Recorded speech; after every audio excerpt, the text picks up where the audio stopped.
Good morning, everyone, and good evening, everyone.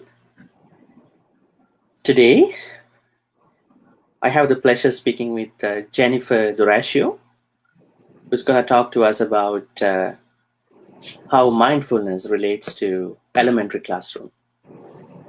Good morning, good evening, everyone. I'm Jennifer Durascio. Good morning. Let me paraphrase Jennifer a little bit. Jennifer Durascio is a social and emotional learning performing arts teacher at an NYC Elementary School in Staten Island, New York, US. She works with the students on labeling and understanding their emotions, compassionately communicating, and how to self-regulate by using their coping skills. Her main goal is to nurture students to develop the executive functioning skills needed to become successful, healthy adults. So in today's discussion or interview, we will be looking at how mindfulness can be a very good positive tool to regulate and help students, especially from Jennifer, because Jennifer is a elementary school teacher, so she has expertise about this topic. So that's why I invited her to be in the interview.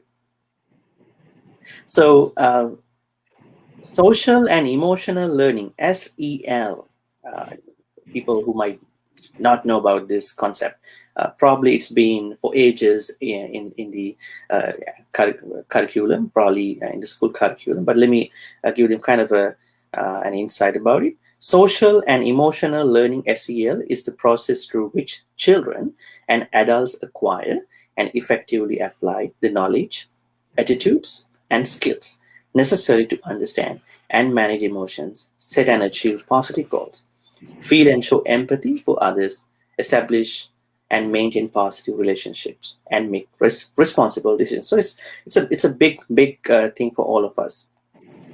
So very happy, Jennifer. So them folks, please join me in welcoming Jennifer Durascio.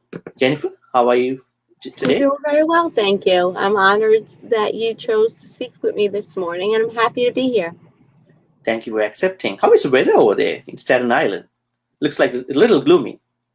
Yeah, it's just early in the morning here. The sun is beginning to rise. I think it's going to be a beautiful day. The birds are chirping.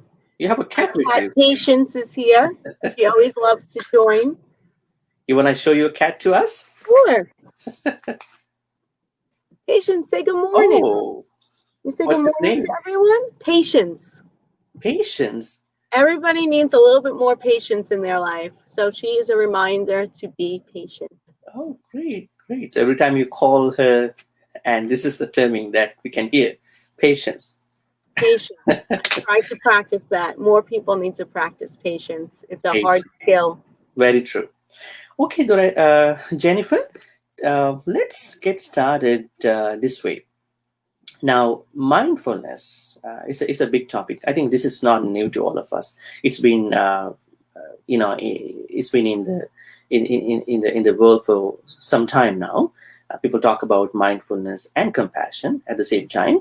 So mindfulness is going to be a very big topic when it comes to schools, because I know there are different mixed feelings and mixed thoughts going on with the educators. Some people might say mindfulness is religious, so we have to strip out, the elements of religious elements of mindfulness. Kind of like different thoughts going on. And I know in Canada, sometimes back in Vancouver, there was a big petition going on. Kind of a differently religious parent started a petition so that other parents can, support him. That mindfulness is Buddhist, so we should not let our children be indoctrinated with this kind of religious thing. I send my kid only to learn, but not a religious thing. But I know there are, other aspects as well. I don't know. I don't think that not every parent thinks the same way. So basically, mindfulness is a state of active, open attention on the present. And we know that it is about learning to pause and check in with ourselves regularly. At the same time, it's a metacognitive process that can keep us grounded in moments of stress instead of reacting impulsively. What you call by metacognition. So metacognition means an awareness of our own thoughts processes, at the same time an understanding of the patterns behind it. We don't sometimes know, even though we know our thoughts, we don't know how they occur in a row in a certain way. So metacognitive process, mindfulness is kind of a metacognitive process. So with all that, how do you view mindfulness as a tool to school education? You can sort of delineate about those mixed feelings too. I probably think that the people that you work with, they are really into mindfulness. So Jennifer, what are your thoughts about this? Well, for starters, I believe that people have a misconception about mindfulness, like they attach it to that religion aspect that you were speaking to, which, if, like you said, mindfulness is really just bringing yourself into the present moment, really being conscious of your thoughts. And when you were speaking about metacognition is a higher order thinking skill, which we all as educators want children to have those higher order thinking skills, thinking about their learning and then even evaluating their learnings. This way they could go back and self-correct. This way they can view their learning from different perspectives and learn from their learning. That really helps their brain develop. But back to mindfulness having a religious aspect, there's all different types of meditations that you can practice. So going into the schools, you want to practice mindfulness that is not religious. And, you just want to build that awareness with the students, always bringing them back to their breath. This way, that will help them build their focus, which later in the day, they're going to need to be able to focus to get through their work and achieve everything they need to achieve throughout the day. And some more mindfulness activities that you can do is a body scan, being aware of your body in the moment. So many times when I'm working with the children, they don't have that awareness of what their body is doing. So it really helps them connect to what they're doing throughout the day. And then they could later on incorporate that with their learning. This way, I'm reading a page, I'm not paying attention to the page. They bring themselves back to what they're doing so that they can stay focused throughout the day. And then you mentioned compassion. We do some love and kindness meditations. First, we always give compassion to ourselves, and then we give compassion to our friends and family. And then I teach them to give compassion to maybe children or adults that are unfriendly to them, sending love out to everyone. That is a wonderful skill to have, especially if they're learning at a young age. So in the elementary school that I work at, the children are as young as 4 years old, going up to 11. So it's pre-K to 5th grade. Great. Jennifer, what's the objective of teaching mindfulness to elementary students? Now, would you mind specifying us the age group or the grade group of the elementary school children? Is it from grade 3 to 5 or 4 to 6? It's pre-K to 5th grade. So Okay. the pre-K students are coming in, they're 4 years old, and then 5th grade, the children are 10 and 11 years old. So they'll between 4 and 11 years old, the students come, and I make it fun for them. But something that we were doing before the pandemic is in the morning, students do the morning announcements. So they welcome everyone, it's a new day, and they talk about the weather a little bit. We do the Pledge of Allegiance, and then we would always do mindfulness.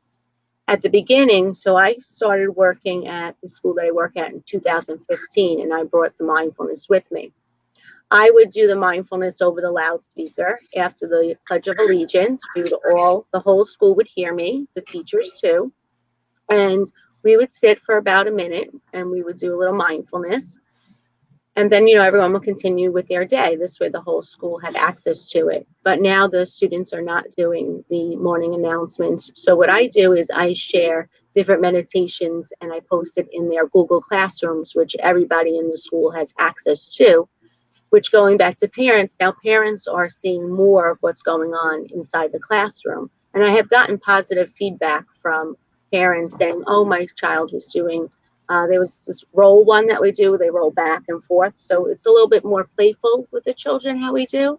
Like I always start the day or at the beginning of the year when I introduce with students, like fun breath, like a butterfly breath where you just inhale and your arms go up and we pretend they're wings, and then exhale, your arms go down. So linking a little bit of breath and movement.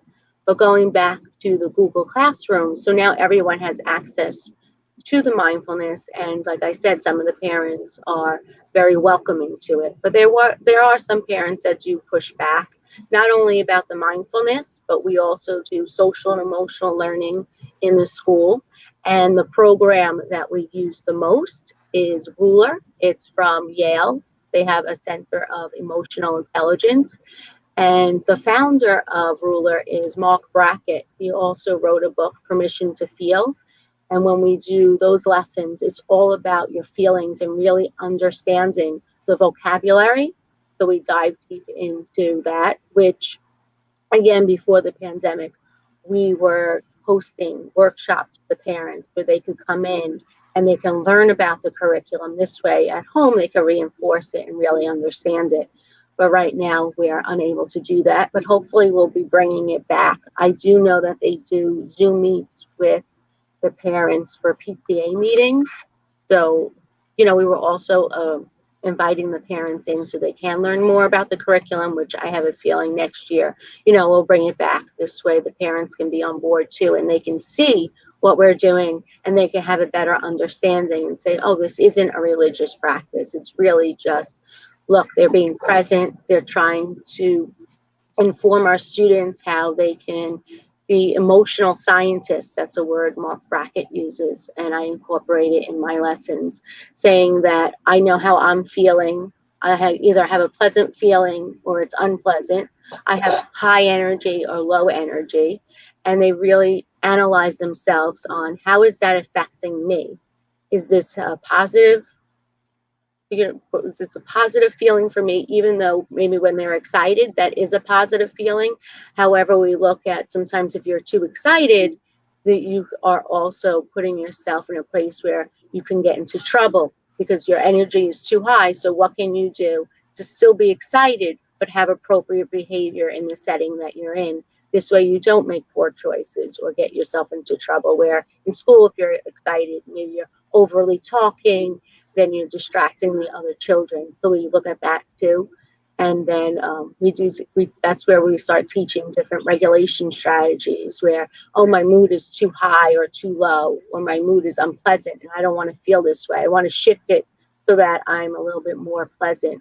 So we do different strategies, and I teach them other coping strategies, which the teachers also teach. So in my position, since I'm the performing arts teacher too, I'm what's called a prep teacher, or some children call it a extra class, a special class. So throughout the day, the children are in the classroom with their teacher. And again, for safety reasons, now I go into the classroom instead of the children coming down to the auditorium. But I also talk about the emotions, and then we get into where we do practice little skits. So sometimes the children write their own skits. Sometimes we look at a different situation. For example, one of the words that we were speaking about recently is the word interested.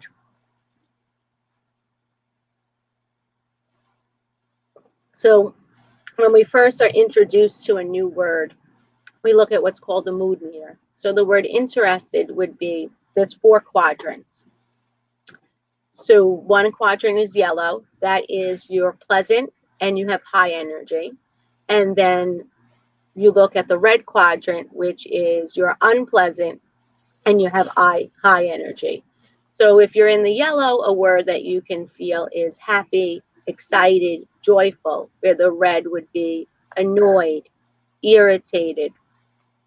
And then we go down to the two bottom quadrants, which are blue and green. Green is pleasant with low energy. So you could say I'm feeling calm, relaxed. And then if you look at the blue quadrant, it would be sad, depressed. And then there's so many other words, and then we look at those words. But back to the word interested, you always start with a story. That's way this is a time when I felt interested. And I talked to them about, we have a healing garden at the school I work with.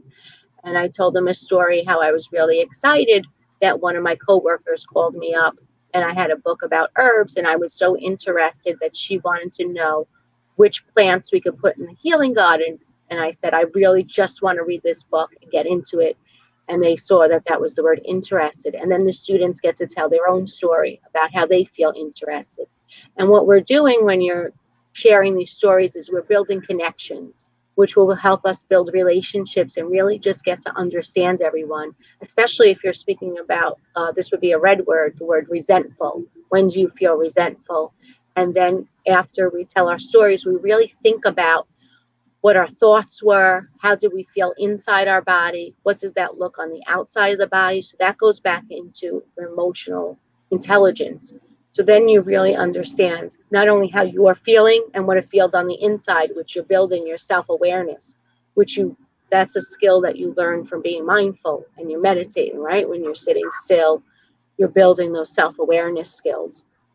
So then we look a little closer at it of what it really looks like inside and outside the body. And then you could take that a little further, where the children not only know what they feel, now they could read other people's emotions. And then we get into how can we help others co-regulate, where, oh, I see somebody, their eyes are looking down, their shoulders are hunched forward. Oh, there's just signs that they're in the blue quadrant, that they have low energy and they're feeling unpleasant. And maybe they would want to check in with their friends and they'll say, oh, I notice that you look a little glum from your body language. How are you feeling? And they might say, and then the student might answer, oh, I'm feeling really upset because of something that happened this morning. A lot of times children speak about things that trigger them from the start of their day when they woke up and whatever happens in their morning routine with their parents, and they bring that to school. So this is a good way that they can speak about it and then let it go. Because when children are holding on to a trigger that happened before school, they're having a hard time focusing and they're not be able to really concentrate and be their best self at getting their work done.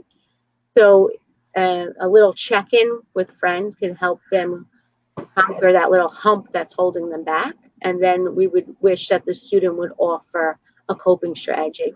Oh, when I'm feeling glum or when I get triggered in the morning, something that I do that helps me is I get a drink of water and then I walk to the bathroom. And I just stay in the bathroom for about a minute by myself, and then I go back to class, and that helps me feel better. Okay. This way we're building those relationships, not only, from teacher to student. We want the students to help each other and build those relationships with one another. Great. That's a very descriptive, amazing explanation about how emotional intelligence has been incorporated into the school, especially elementary school education. You said that is a professor from Yale University, and the book. Yeah, Jennifer, let's talk a little bit about 5 core SEL competencies, because I think they are the technical terms that school educators, even the children, may know, rather than the term mindfulness. So I know that there are these aspects, 5 core aspects: self-awareness, self-management, social awareness, relationship skills, responsible decision making. Now I can see that it's more about self-management of oneself. So back in the days when you deal with parents, I don't think that they didn't get this much of a comprehensive self-management in their education, probably that time. On top of that, now students have been learning online. So there are two questions. So how do parents respond to, do they understand this emotional aspect that students should inculcate in them? At the same time, how do we see that mindfulness, perhaps in the way of SEL competencies, work for children online on Zoom or Google Meet or whatever platforms?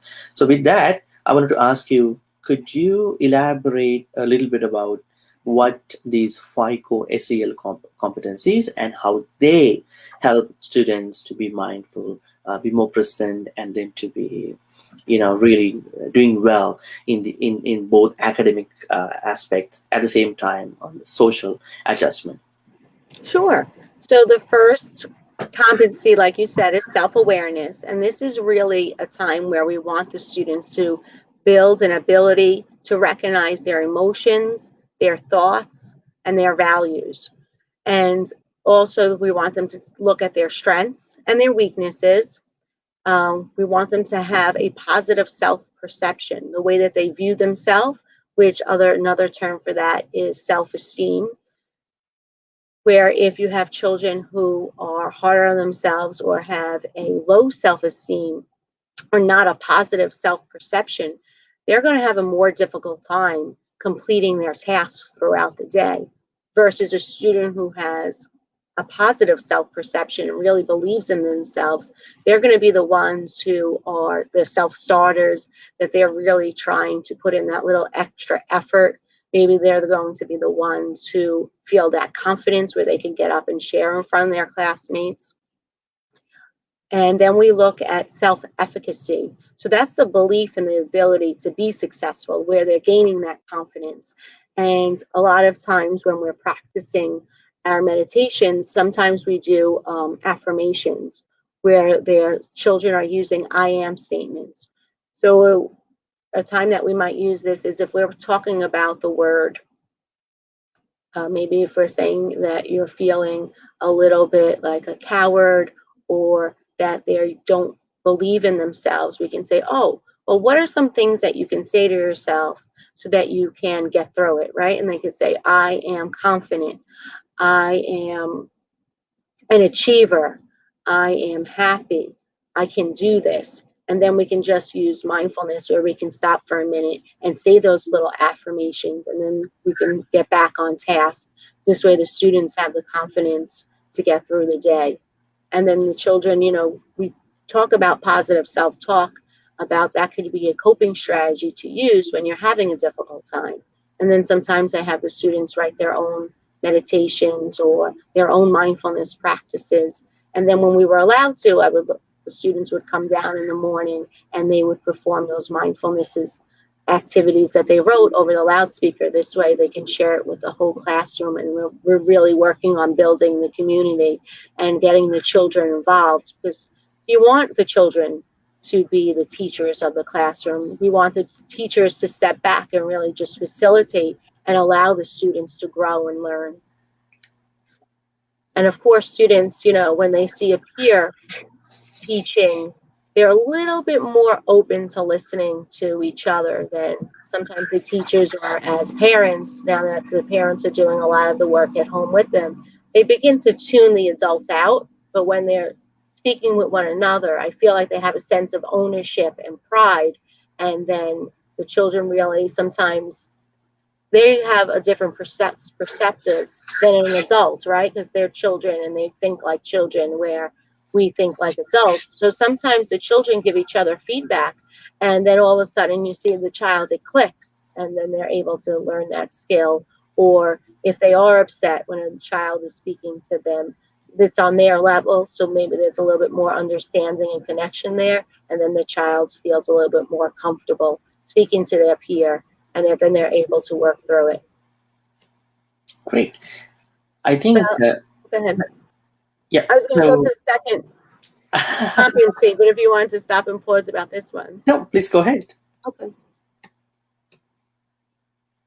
So the next one is self-management, where I really feel like the mindfulness practice helps here, but I'll get to that in a second. So self-management is the ability to regulate one's emotions, thoughts, and behaviors in different situations.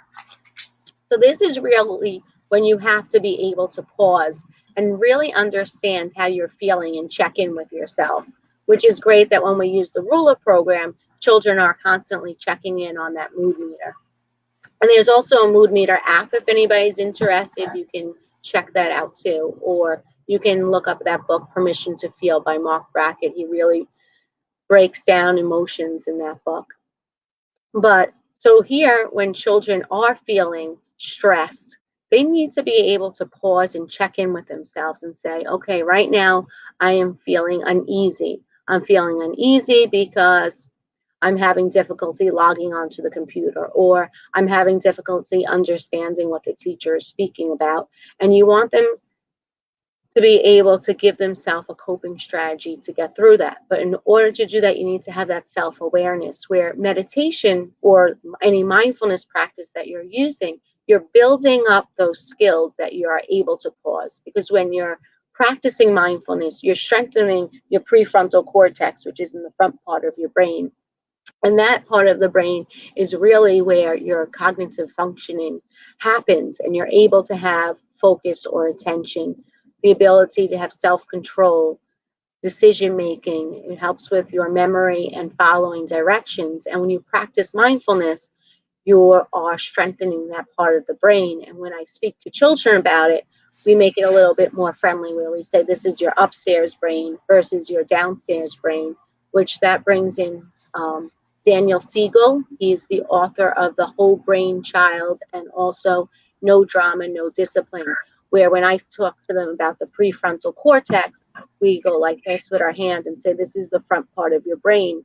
When you're triggered, if you don't have that ability to pause and use your self-management skills, you flip your lid, and then we say our downstairs brain turns on, which is really your limbic system or your lizard brain.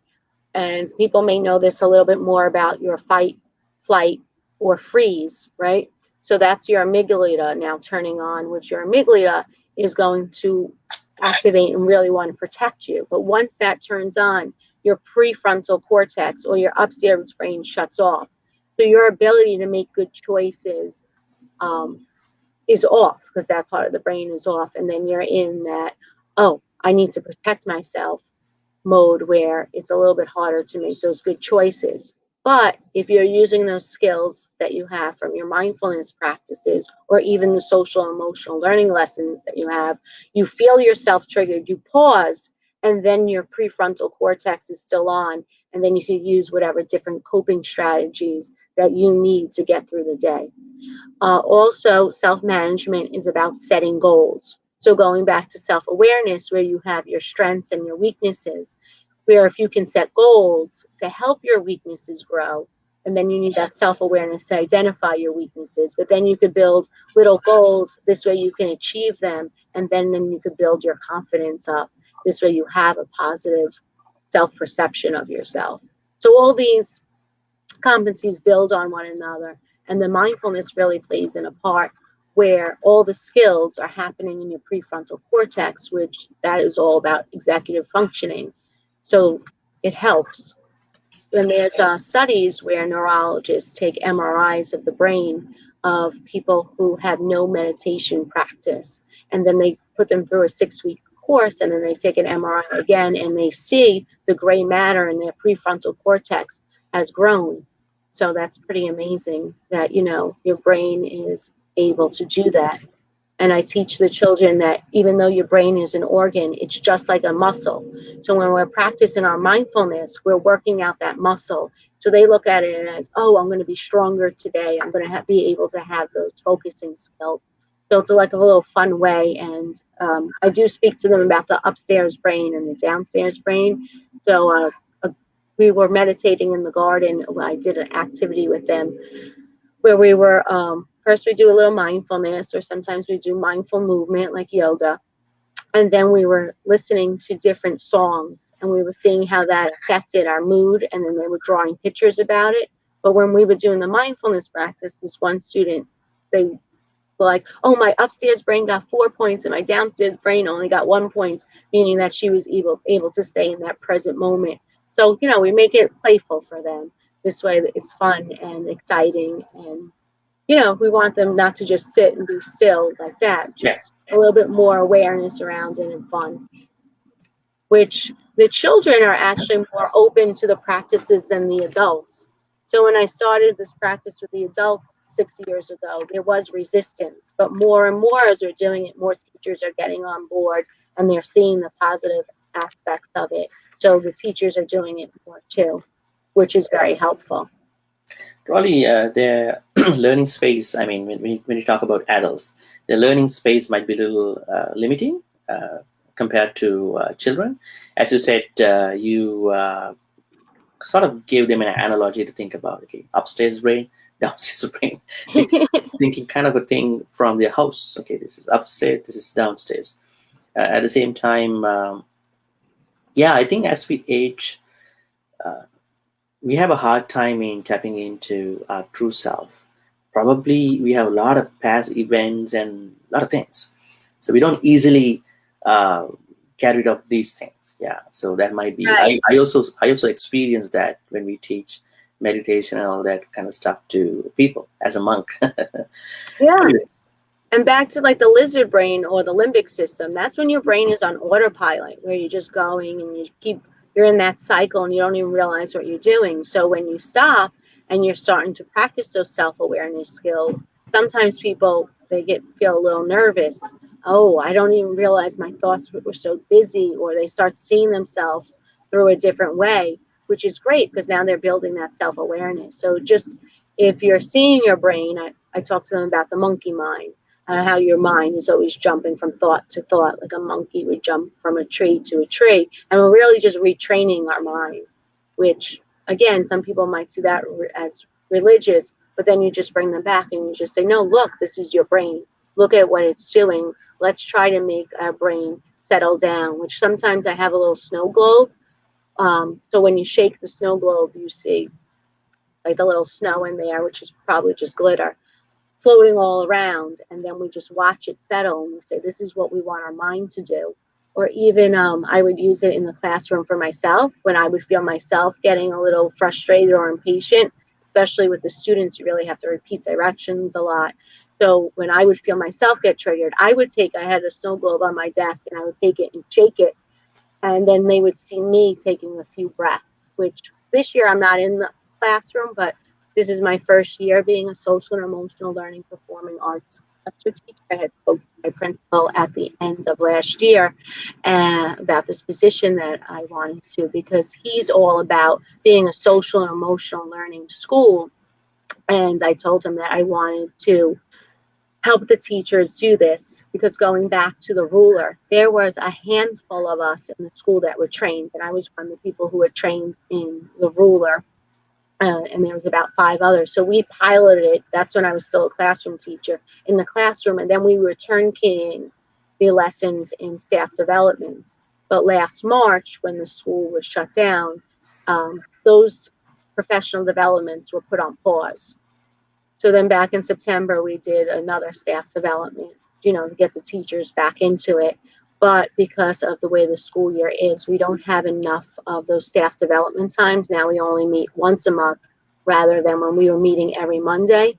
So I know the teachers also need more professional development in these areas, but we're going to be bringing that back soon. I know since we do the ruler, all of the lessons are online, but some of the teachers aren't sure how to navigate through the ruler lessons. So we're going to go back next year and really unpack those lessons. This way they could be incorporated more in the classroom instead of my role where I'm going into the classroom and doing it. But back when I had my own classroom, I also had a peace corner where the students, we did lesson on how to use the peace corner. It was a place where if you were triggered or you need to take a little break from learning, all you had to do was ask, and then they could go to the peace corner. They were allowed to go for 5 minutes. There was a timer there, and there was a bucket or a basket of tools that they could use. This way they could either color, they could listen to music when they were in there. There was a ball that they could just squeeze. One of my students liked to throw it off the wall a little bit and catch it. So there was different tools in there. This way the children can take that pause, and that was a way that they can manage their emotions and then get back on task, which at first, of course, the children get excited. They take a little bit of advantage. They want to go more. But then after, a few weeks of really just going back to, okay, remember the peace corner is a place where you go to take a little break, and then this way you could come back and get back on task. You see the children throughout the year that they really use it as a way to manage their emotions. But back to bringing it to the teachers. So yeah, we're trying to get them more on board, but there are a handful of teachers that are trained and they're really incorporating these skills in the classrooms. And then again, we want to do more parent workshops. This way they can see what we're doing and then they can follow up at it with home. Yeah, great. A lot of information, actually. Happy to hear what's happening, the teacher's side and student sides and the ongoing pandemic situation, all that. Jennifer, I wanted to combine these two questions, and probably the most excited question. What are the spiritual, I would say not spiritual, what are the mindful activities that you teach your students? In general, we know there are things like stillness challenge, mindful eating, breathing body meditation, sensory challenge, sound focus, body scan. There could be many more.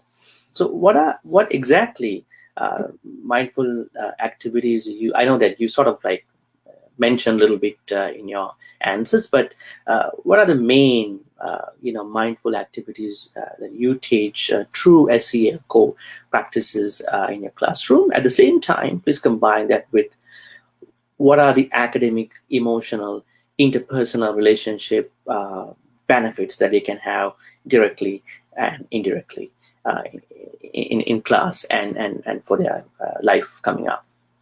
Sure. So we do the sitting meditations, which sometimes we're just focusing, bringing our awareness back to our breath. And then sometimes we do a body scan where we start from the top of our head, and we're really looking at our body to see what we're doing. We do the loving kindness meditations where we take a minute to really think about sending love to ourselves, sending love to our friends and family, sending love to people that we never met, strangers, and sending love to people that we have a difficult time. We do yoga, which is a moving meditation. I've done meditations where we're really thinking about how when we're writing to sit up in the chair and be mindful of our writing and taking our time while we're holding our pencil and really thinking about making the letters and staying focused on just writing. I've done cutting activities with students where, so a word that is a Sanskrit word, which will bring you into the yoga, drishti. Drishti is really having a focal point and keeping your eyes on one spot. So when we're cutting, I tell them, okay, you're holding the scissor, and I model for them, where are my eyes? And they say, oh, you're looking at the scissors. And I say, I'm looking at the scissors and I'm looking at the paper. So really focusing on that. So we'll do mindful cutting, because a lot of times students, they don't have that awareness yet. And you're not going to gain that awareness if you're not practicing. All of these skills you have to really practice. So just cutting and holding the paper, where you see children walking around like this as they're cutting, and then they get upset that they made a mistake when they cut, when they're not paying attention to it. Or we have students who just get up and get out of their seat and they're walking around with the scissors and they're holding it and they're not safe. So, go stop, look at yourself. Should we be walking around with scissors in our hands? Usually no. They're trying to throw something in the garbage and there's no need to have the scissors in the hand.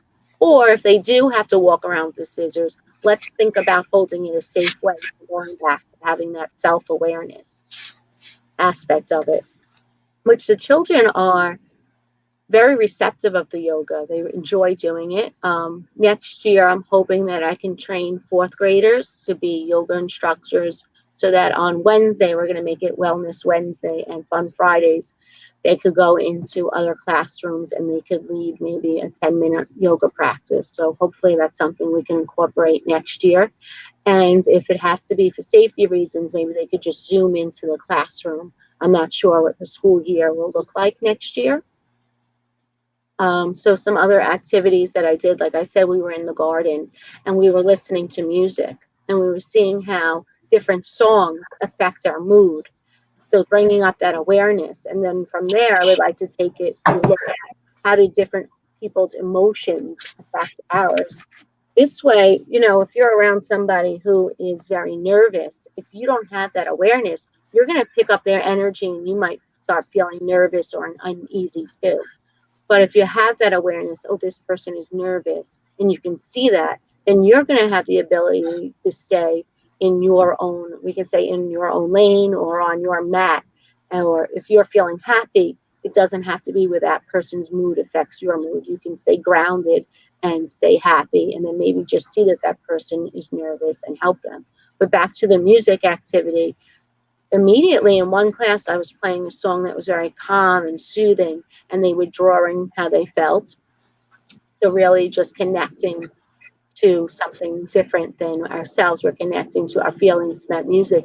And then I played a song that was supposed to be a song that was angry, and it was just an instrumental song. But you saw the children that were just sitting, and then that song came on, and they started moving, and their energy got a little higher.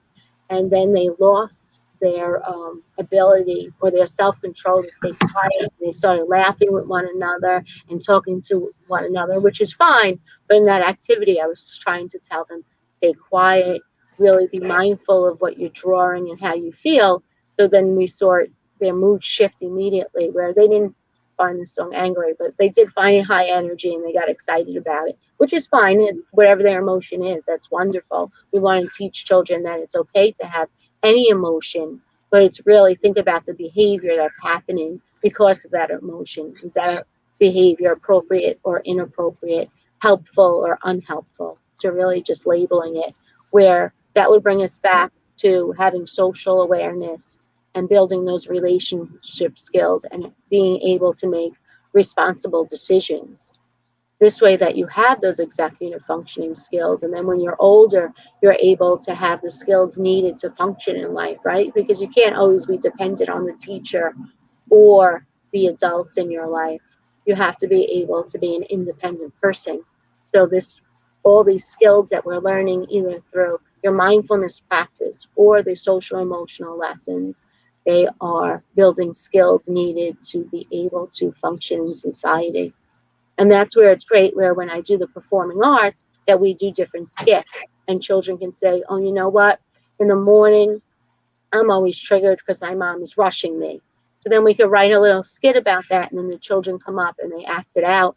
And what's great about that is now somebody is the adult, someone is the child, and sometimes I reverse who is the adult and who is the child, or other children come up and we either write the script out or sometimes we improv, and then now children are gaining different perspectives and they can see, oh, wait a minute, this is how my mom felt in that moment. And then they can see why maybe their mom is getting upset in the morning. And then this child can say, oh, I see now why I'm making my mom upset, and this is causing me to be upset. What are some of those decisions that we can make to fix the problem? So that is part of making responsible decisions, really being a problem solver, and them understanding whenever there's a problem, there's always a solution. And something I say to them is, the right choice is always the hardest choice, but with effort, it can be done. So they understand, oh, if I put the effort in, I can do it. And then you're going back to that self-awareness and building a positive self-perception, where the children have the self-efficacy or the skills to believe in themselves so they can achieve their goals. Great. What a nice way of saying the advantages, direct, indirect advantages of, Right. in terms of emotional, academic, and interpersonal, aspects through mindfulness activities. Dhamma folks, today we've been talking about mindful activities that can help elementary school children. and joined with me was Jennifer Durascio, and she is a SEL teacher. What do you mean by SEL? One more time. Social and Emotional Learning Performing Arts teacher at an NYC Elementary School in Staten Island, New York. So we got to know about what is mindfulness in the context of an elementary classroom. At the same time, Jennifer was elaborating about how we can see mindfulness as a non-religious practice when it comes to school, classroom. At the same time, she was explaining to us about different mindful activities that she practices. She teaches students, and I think that there are only other 4 teachers who could do this, because a teacher has to be trained for this, otherwise they can't do this. Also, she just mentioned to us about different aspects, different benefits of mindful activities. Jennifer, you wanna add anything else that you were not able to touch on? Sure. I want to add So that some we can conclude. of the benefits from it. So not only can the students regulate their emotions, they have the ability to show empathy towards others, which is very important, especially if you watch the news today. I feel that a lot of the upsetting, I don't know how I would say this, the upsetting behaviors that you see, how people are treating each other that are mentioned on the news, it's the lack of being able to show empathy and having compassion. So when you're doing these mindfulness activities and the social emotional lessons, you're building empathy towards others. You're improving your executive functioning skills that we talked about. You're also reducing stress. So that is very healthy for your body too. And you're reducing that impulsivity, which a lot of students are very impulsive. Their brain isn't fully developed yet, especially if you look at the pre-K children, they're very impulsive, which is age appropriate for them, but just to be able to learn those skills so that they're less impulsive, that will really help them get through the day. And there's also a reduction in violence with people who practice mindfulness and learn social emotional learning. It reduces depression, anxiety. It improves symptoms of ADHD, which I can personally speak to because I'm diagnosed with ADHD. And when I started meditating, that was the best medicine that I could give myself, really just building a meditation practice. And it was very challenging for me at first to be able to sit still. I actually couldn't do it, but the more I practiced, the stiller my body became. And now I can meditate for longer periods and meditate more throughout the day, where at the beginning, it was very challenging for me. So anyone who is interested in having a meditation practice, start with small, maybe only 5 minutes, and then build that up, which that's what we do. And do you also offer some meditation live courses or something? Probably I know this. I do. I have. Okay, so probably we can invite people who are watching this.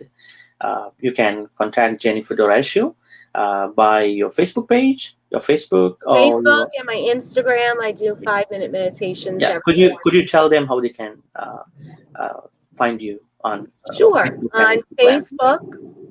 You see my name here, Jennifer Durascio. You can just find me there, and all of my meditations that I make in the morning are public, so you can see them. And my Instagram is zengen.7. So it's gonna be ZENJEN.7, and you can find me there. And those meditations, you can also see they're public to everyone. It's going to be. See that? Probably we're having a hard time.